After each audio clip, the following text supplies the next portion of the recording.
Hi, my name's Gillian, and I happen to be married to James Shaw, the founder and creator of Right From Within. But what's way, way, way more important to you is that I also happen to be a long-term student of Right From Within. And when I was a young writer, I vowed to myself that if I ever found the secrets and the key to fluid, harmonious, connected writing, which was so elusive to me. If I ever found that, I vowed I would pass it on to as many struggling writers as I could. And I don't know if you're struggling, but if you're here, you're certainly looking for answers. And it's my greatest pleasure to be able to provide some of them in the form of my husband, James Shaw. So we published a blog on let me see what date was it? The 4th of February, we published a blog called This Is Not Yield to Pressure. We just launched our website and we are trying to define why you Write From Within is a brand new paradigm in writing. So it's not yield to pressure. And I felt the blog entry is a great little blog. Go read it if you haven't already. But I felt it was a little bit unbalanced and we didn't really go into enough depth into the alternative that Write From Within provides. So I thought I would grab my husband, who is in Arizona, USA right now. I'm in Scotland. He's waiting on me right now as we speak. I thought I'd grab him and get him to get into more depth about if Write From Within is not yield to pressure, what is it? What is the alternative? And how do we do it? And how does it give us that elusive, effortless, elegant writing that we're all looking for? So sit back, get yourself a cup of tea or coffee if you're American, and enjoy. Thank you for watching. So we published a blog entry on the 4th of February 2019 called This Is Not Yield to Pressure. And it's a fantastic wee blog. If you haven't read it, please do, because this is what this interview is about. So it'd be helpful if you've read it. If not, no big deal. This will still be informative. But we felt that the blog entry was a little bit unbalanced in that we have not enough about Write From Within. Is Write From Within's alternative to yield to pressure. So here to explain himself is the man himself, James Shaw. Hello. Hello. Hi. So yield to pressure. Should we go into that a little bit about what that is in your world and from your perspective, what that really means? And you know, we've already stated in our blog that it's the predominant and prevalent method across the board in horsemanship, which is another big statement. We're into making big statements these days. It's a huge Yes. statement, but it's true as far as you are aware in your years and years, 25 years of doing this. So if you will, give us your perspective on yield to pressure, and then we'll go into the alternative that Write From Within provides. Very good. So yield to pressure seems to be the way things, the accepted way to, it's just very accepted as if there is no other alternative. Right? And other than maybe the alternative is to let your horse walk over you, push you around, be so passive with no influence over the horse at all, which we know is not a way to be either. So yield to pressure means using force against something until it yields. Okay. And it in my mind, it's how we deal with most of the things, situations in our life. And meaning it's so prevalent that we don't know we're doing it because there is no contrast to it. It reminds me of that saying, does a fish know what water is? Okay. You know, it's just, yeah, water's everywhere. So it's, you know, so yield to pressure in the physical world means you apply enough pressure for something to give way, to yield. Right. I think of it we do it when we open a door. You know, we turn the handle that moves the latch, and then we can pull the door open. If the door is stuck, we use more force until it releases. And that, in a sense, is yield to pressure. It's a way to, now there's ways to use your body differently so that pressure isn't a direct force, as we'll talk about in riding. But again, the downfall with the idea of yield to pressure, which is a very nice way to say it, right? It's a very kind of non-aggressive way to say use force until the horse gives into it. Or we don't say use force, we say yield to pressure. We don't say give in, we say yield. But these are things that or we say apply an aid. Yes, apply an aid. Apply the leg, apply the rein. So in the blog we went into detail about what that is and all the big picture of it. Sure. The emotional, the mental, even spiritual, let's say, side of it, that is yield to pressure. In other words, when you go down that road, you don't have an alternative. And most people don't have an alternative because they don't know that there is an alternative. Or they don't know what they're doing. They don't. They're no one's at fault. It's really, there is no fault. There's just, it's not common knowledge. Okay. Just like when in my 20 years of Kung Fu, which was really focused, and, I thought I was well studied and I knew what was the real deal and what was not. And I knew of yield to pressure, but I didn't know the alternative until I met Wenmei Yu, and she showed me and taught me the alternative. And then all of a sudden, I saw yield to pressure everywhere. I saw force against force everywhere, and I shied away from it because I wanted to get away from that. I just didn't know how deeply it permeated my life and my being, and how I interacted with the physical world. Sure.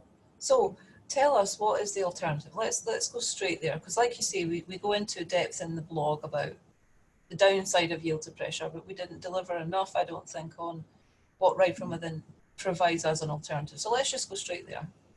Okay, so the alternative to yield to pressure, or not using force against force, is to receive and redirect the force. When we say receive, that means that you allow that force to enter into your skeleton, to fill your skeleton. And it's interesting because in the blog I talk about you have to create an open space for the horse or the force to move into. Now, open space is, I'd like to define, the first open space is all the space in your skeleton, in your bones, that can be filled, right? That force can move through. I think of it like your bones are these quite fragile cylinders or hoses that are filled with liquid, and the force moves into. So I love this. I think it's more than an analogy. The force moves into the skeleton. It moves through the bone, and it moves through the liquid of the bone, just like a wave moves through the liquid of the ocean. Right. The force is not, meaning the force that creates a wave in the Indian Ocean. The wind blows onto the water surface, creates a wave in the Indian Ocean. That water from the Indian Ocean doesn't end up on the North Shore of Hawaii, but that energy does. So this is the first idea of receiving instead of opposing, right? We receive the force into our skeleton, into our bones. And I love if you do a cross section of a bone and blow it up, it's mostly empty space. There's a matrix of, calcium and the structure of the bone. Then there's the big hollow in the center of the bone where our marrow is. But there's predominantly empty space, like so many things that appear solid. So first, we receive the force into our skeleton. The second way that we look at opening a space is we literally soften the tension or the bigger muscles that are holding our skeleton in place against that force. So if you don't receive the force, you have to hold yourself against it. Right. Keep your balance. So once you receive, you undo the keeping by receiving the force into the skeleton. Then you open these spaces, which I refer to as the 10 gates in the body. And we can talk about those in future. Yeah, we'll do a blog. Future blogs and talks about it. But we open the gates, and that's where the physical force gets to pool, right? Excuse me.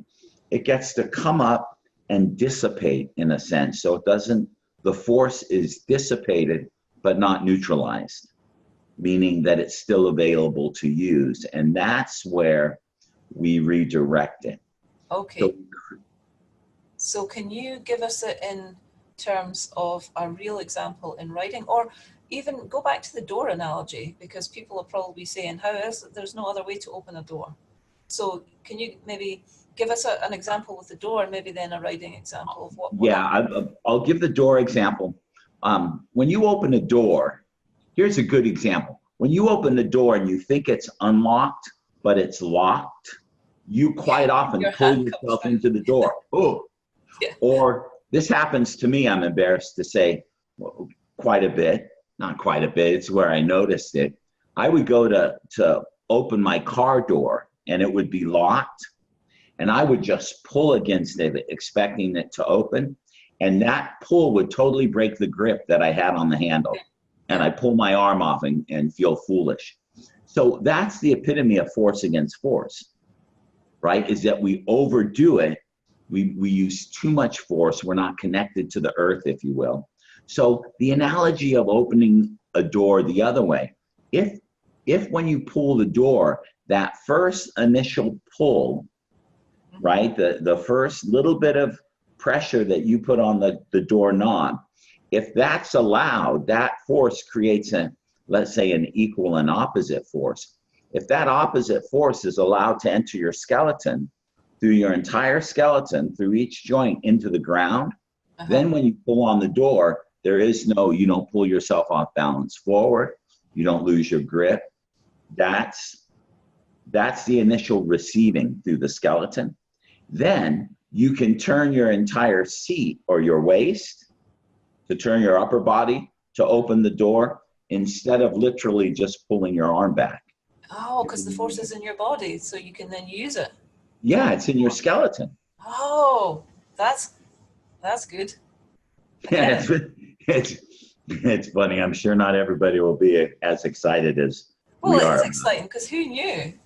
Because it is exciting to us because we're writers and to translate it is to me it's exciting because just when I see you light up and go, oh, it's in your body so you can use it. This is like me realizing when May Yu taught me what the difference was. I saw it everywhere. It's like my life is full of this. Yeah. Now because I'm aware of it. Yeah, let's go to writing then.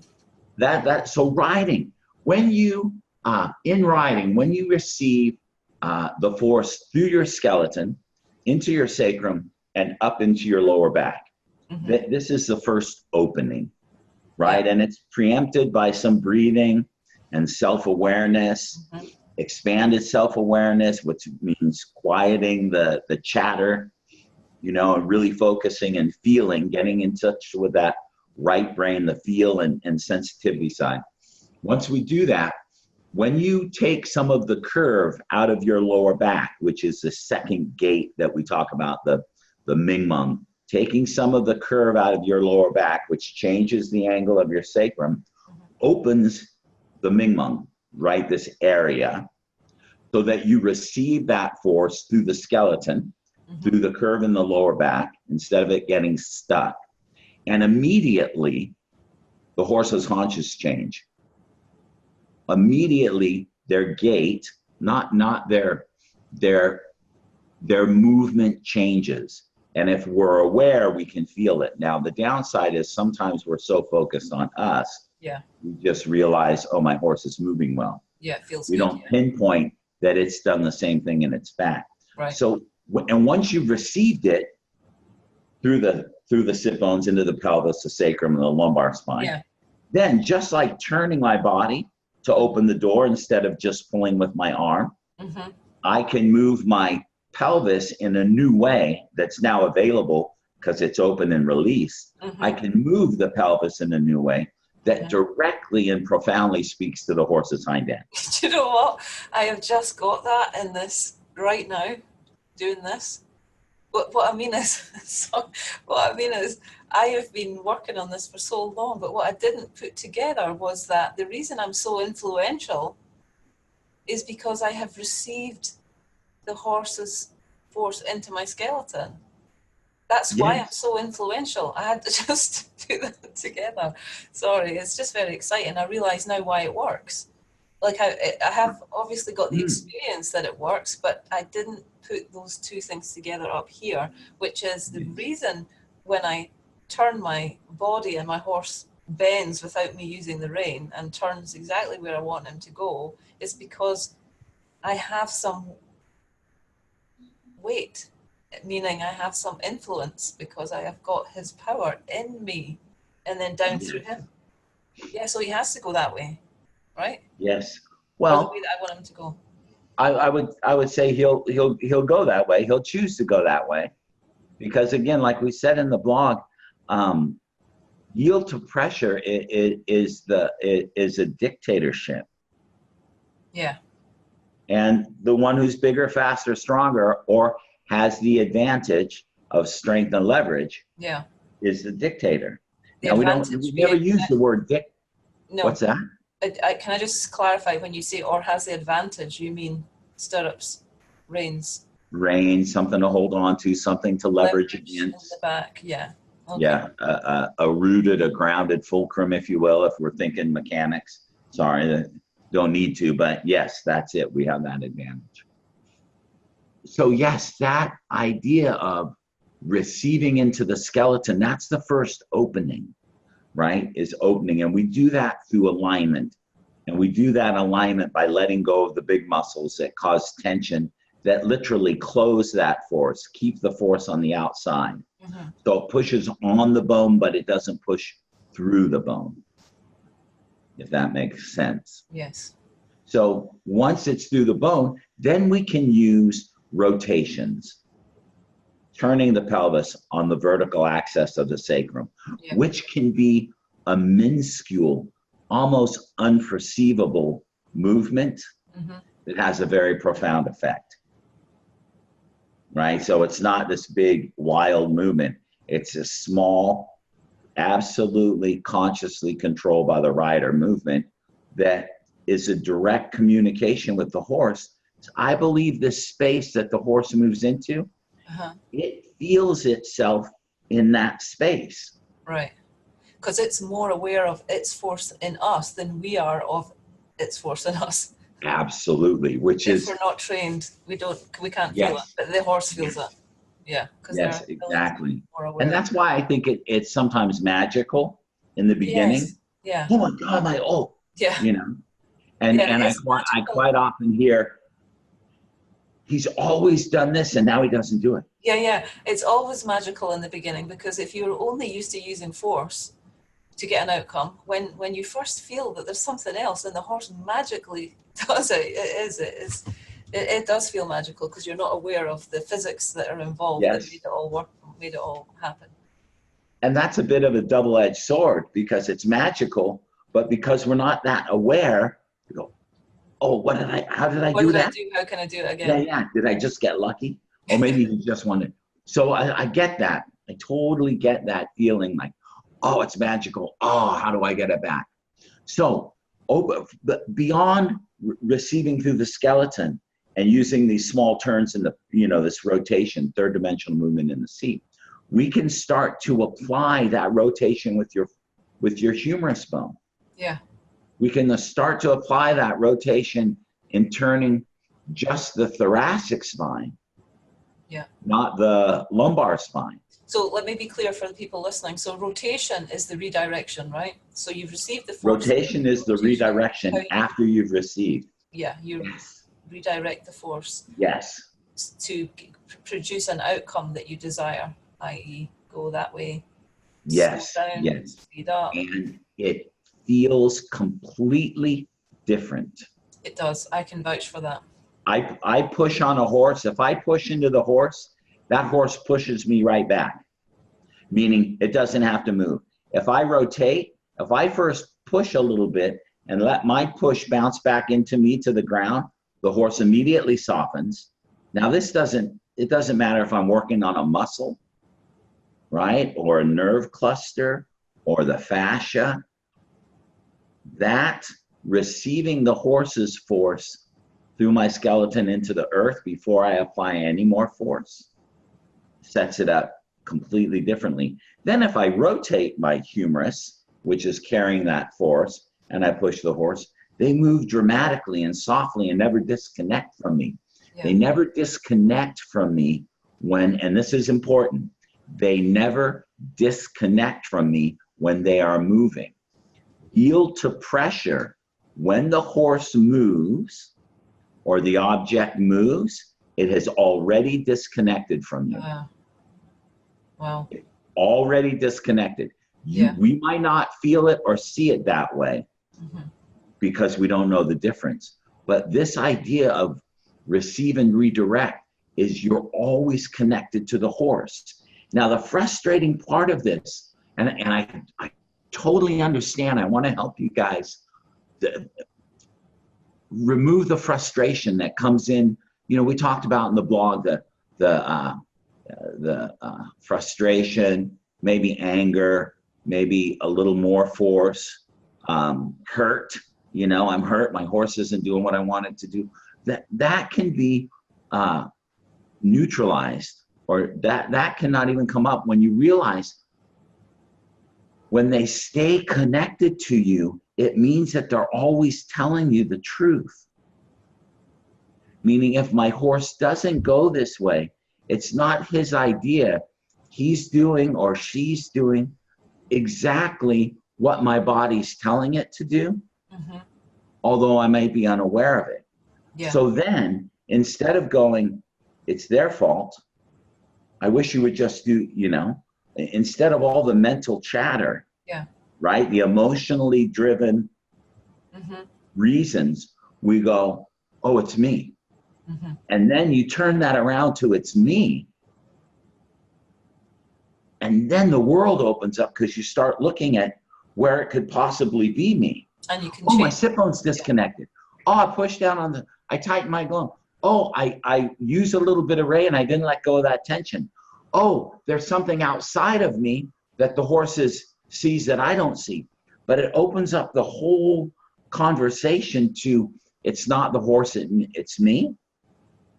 And then that neutralizes, like in just like that, any fault, any blame, any opposition, I will.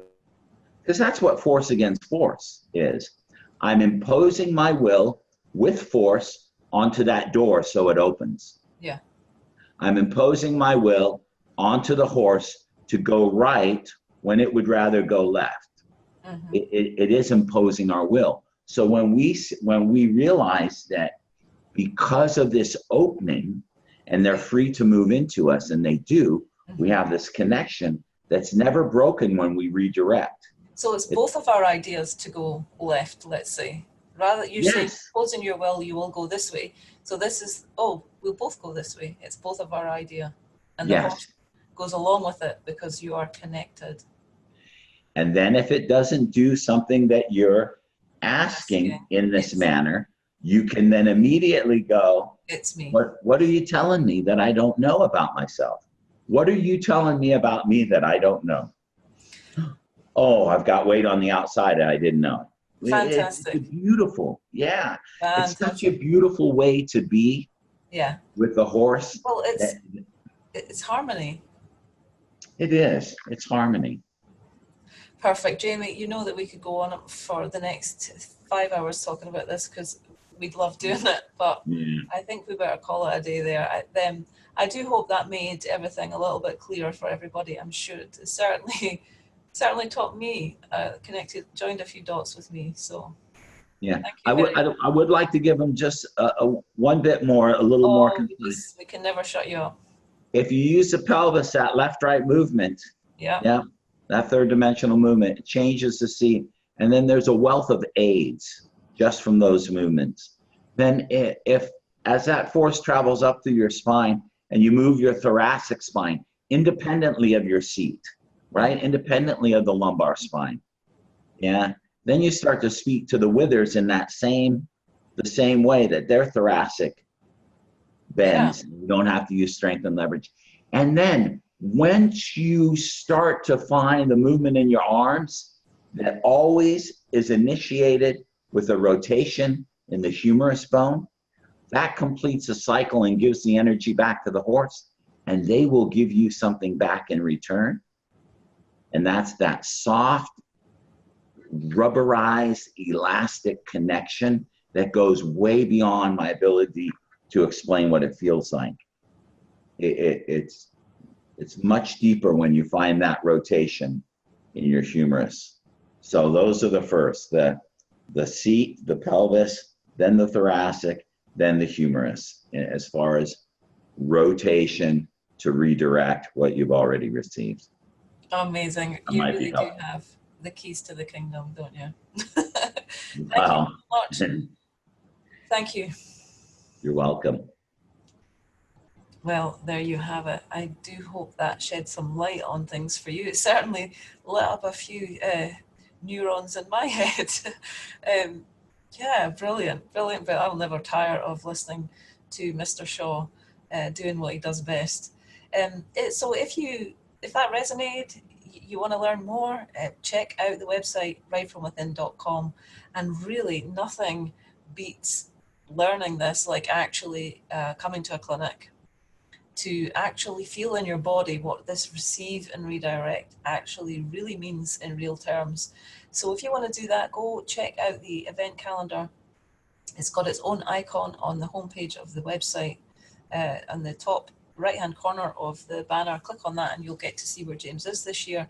And if he's nowhere near you, then drop us a line and we can give you advice on how to host your own clinic.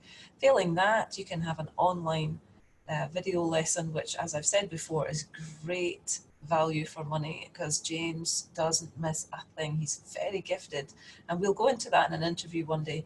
But for now, we're going to leave it there. I do hope that helped you.